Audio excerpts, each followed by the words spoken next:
Numbers chapter 15. The Lord said to Moses, "Speak to the Israelites and say to them, after you enter the land I am giving you as a home, and you present to the Lord food offerings from the herd or the flock, as an aroma pleasing to the Lord, whether burnt offerings or sacrifices, for special vows or free will offerings or festival offerings, then the person who brings an offering shall present to the Lord a grain offering of 1/10 of an ephah of the finest flour, mixed with 1/4 of a hin of olive oil. With each lamb for the burnt offering or the sacrifice, prepare 1/4 of a hin of wine as a drink offering. With a ram, prepare a grain offering of 1/5 of an ephah of the finest flour mixed with 1/3 of a hin of olive oil, and 1/3 of a hin of wine as a drink offering.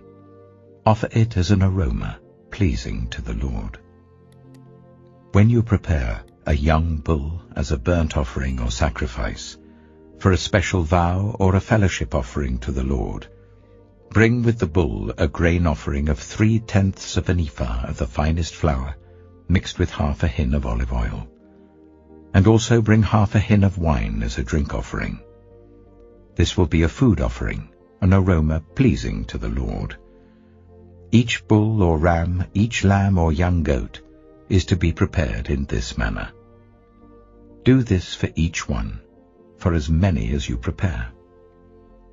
Everyone who is native-born must do these things in this way when they present a food offering as an aroma pleasing to the Lord.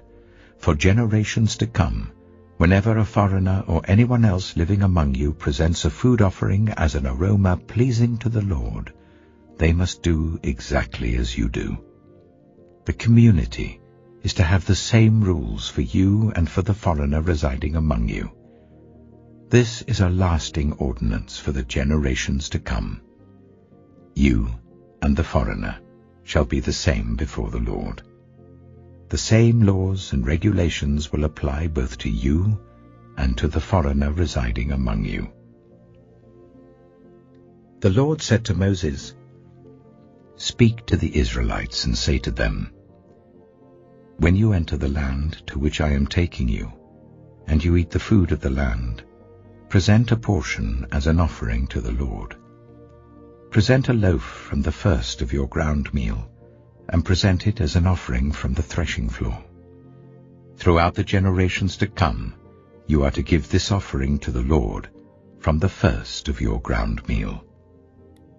Now, if you as a community unintentionally fail to keep any of these commands the Lord gave Moses, any of the Lord's commands to you through him, from the day the Lord gave them and continuing through the generations to come, and if this is done unintentionally without the community being aware of it, then the whole community is to offer a young bull for a burnt offering as an aroma pleasing to the Lord, along with its prescribed grain offering and drink offering, and a male goat for a sin offering. The priest is to make atonement for the whole Israelite community, and they will be forgiven, for it was not intentional, and they have presented to the Lord for their wrong a food offering and a sin offering. The whole Israelite community and the foreigners residing among them will be forgiven, because all the people were involved in the unintentional wrong. But if just one person sins unintentionally, that person must bring a year-old female goat for a sin offering. The priest is to make atonement before the Lord for the one who erred by sinning unintentionally, and when atonement has been made, that person will be forgiven. One and the same law applies to everyone who sins unintentionally, whether a native-born Israelite or a foreigner residing among you. But anyone who sins defiantly, whether native-born or foreigner, utters blasphemy against the Lord and must be cut off from the people of Israel. Because they have despised the Lord's word and broken his commands, they must surely be cut off. Their guilt remains on them. While the Israelites were in the wilderness, a man was found gathering wood on the Sabbath day. Those who found him gathering wood brought him to Moses and Aaron and the whole assembly, and they kept him in custody because it was not clear what should be done to him. Then the Lord said to Moses, "The man must die. The whole assembly must stone him outside the camp."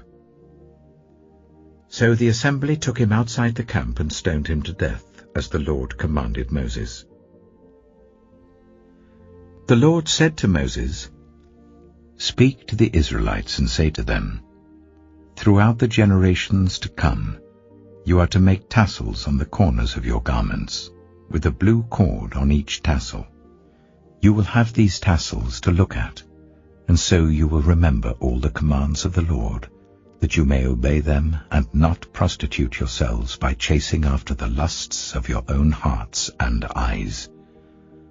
Then you will remember to obey all my commands and will be consecrated to your God. I am the Lord your God, who brought you out of Egypt to be your God. I am the Lord your God."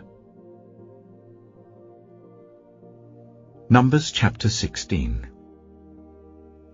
Korah, son of Esau, the son of Kohath, the son of Levi, and certain Reubenites, Dathan and Abiram, sons of Eliab, and On, son of Peleth, became insolent and rose up against Moses. With them were 250 Israelite men, well-known community leaders, who had been appointed members of the council. They came as a group to oppose Moses and Aaron, and said to them, "You have gone too far. The whole community is holy, every one of them, and the Lord is with them. Why then do you set yourselves above the Lord's assembly?" When Moses heard this, he fell face down. Then he said to Korah and all his followers, "In the morning the Lord will show who belongs to him and who is holy, and he will make that person come near him. The man he chooses he will cause to come near him. You, Korah, and all your followers are to do this. Take censers, and tomorrow put burning coals and incense in them before the Lord. The man the Lord chooses will be the one who is holy. You Levites have gone too far." Moses also said to Korah, "Now listen, you Levites. Isn't it enough for you that the God of Israel has separated you from the rest of the Israelite community, and brought you near himself to do the work at the Lord's tabernacle, and to stand before the community and minister to them?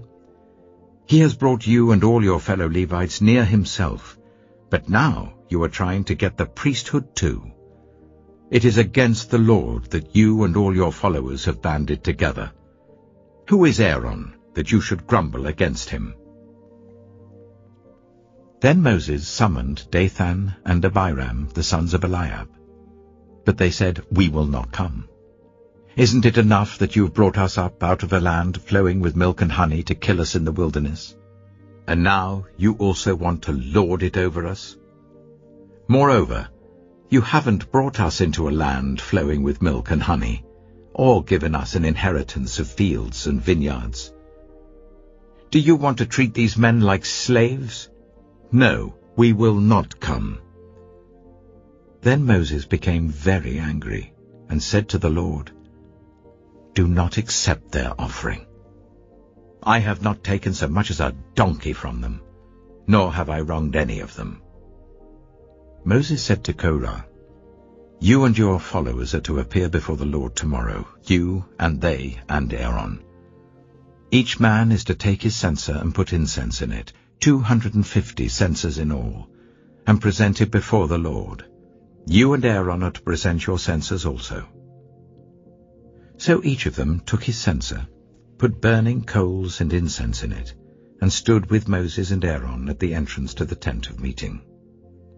When Korah had gathered all his followers in opposition to them at the entrance to the tent of meeting, the glory of the Lord appeared to the entire assembly. The Lord said to Moses and Aaron, "Separate yourselves from this assembly, so that I can put an end to them at once."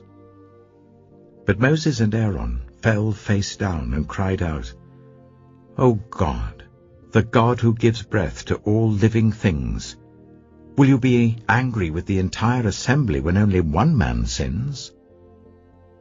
Then the Lord said to Moses, "Say to the assembly, move away from the tents of Korah, Dathan, and Abiram."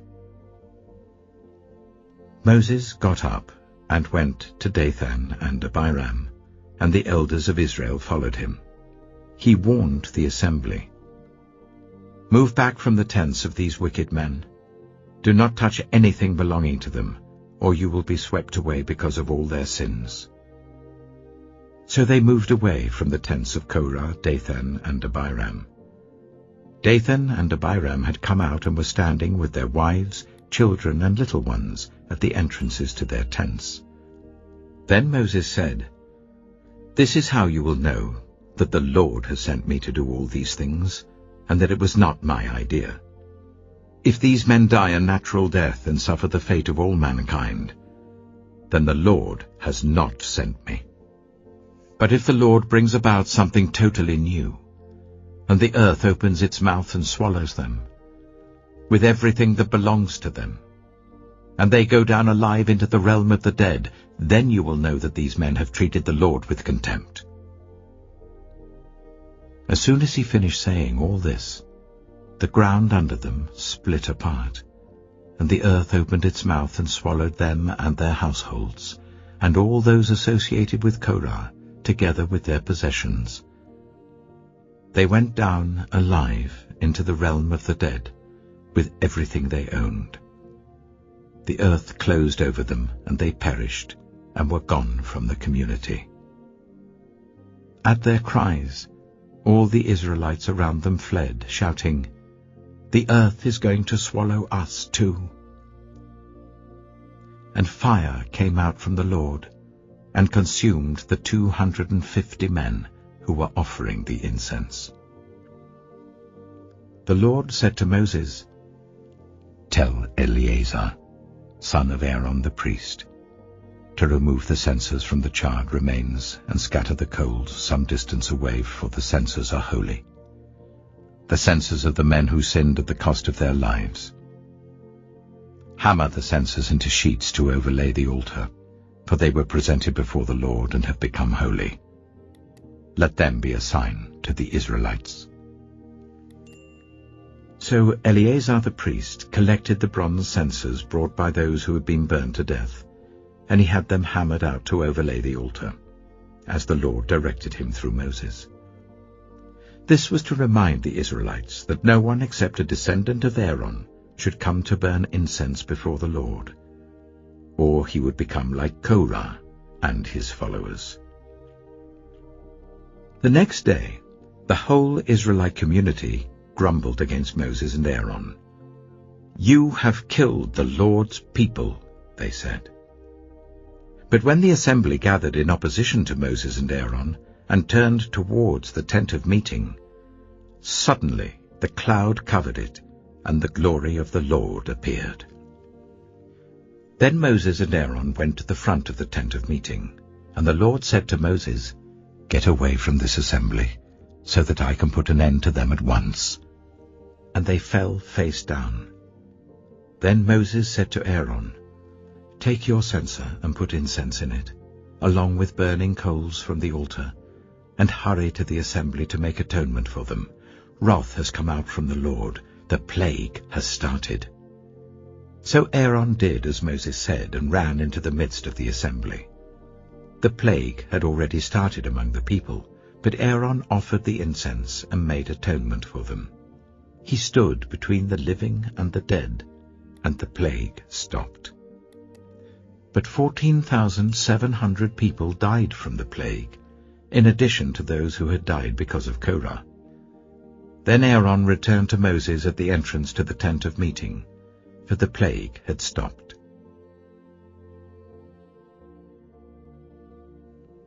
2 Timothy chapter 4. In the presence of God and of Christ Jesus, who will judge the living and the dead, and in view of his appearing and his kingdom, I give you this charge. Preach the word. Be prepared in season and out of season. Correct, rebuke, and encourage, with great patience and careful instruction. For the time will come when people will not put up with sound doctrine, Instead, to suit their own desires, they will gather round them a great number of teachers to say what their itching ears want to hear. They will turn their ears away from the truth and turn aside to myths. But you, keep your head in all situations, endure hardship, do the work of an evangelist, discharge all the duties of your ministry. For I am already being poured out like a drink offering, and the time for my departure is near. I have fought the good fight. I have finished the race. I have kept the faith. Now there is in store for me the crown of righteousness, which the Lord, the righteous judge, will award to me on that day. And not only to me, but also to all who have longed for his appearing. Do your best to come to me quickly. For Demas, because he loved this world, has deserted me and has gone to Thessalonica. Crescens has gone to Galatia, and Titus to Dalmatia. Only Luke is with me. Get Mark and bring him with you, because he is helpful to me in my ministry. I sent Tychicus to Ephesus. When you come, bring the cloak that I left with Carpus at Troas, and my scrolls, especially the parchments. Alexander, the metal worker, did me a great deal of harm. The Lord will repay him for what he has done. You too should be on your guard against him, because he strongly opposed our message. At my first defense, no one came to my support, but everyone deserted me. May it not be held against them. But the Lord stood at my side and gave me strength, so that through me the message might be fully proclaimed, and all the Gentiles might hear it. And I was delivered from the lion's mouth. The Lord will rescue me from every evil attack, and will bring me safely to his heavenly kingdom. To him be glory for ever and ever. Amen. Greet Priscilla and Aquila, and the household of Onesiphorus. Erastus stayed in Corinth, and I left Trophimus ill in Miletus. Do your best to get here before winter. Eubulus greets you, and so do Pudens, Linus, Claudia, and all the brothers and sisters. The Lord be with your spirit. Grace be with you all.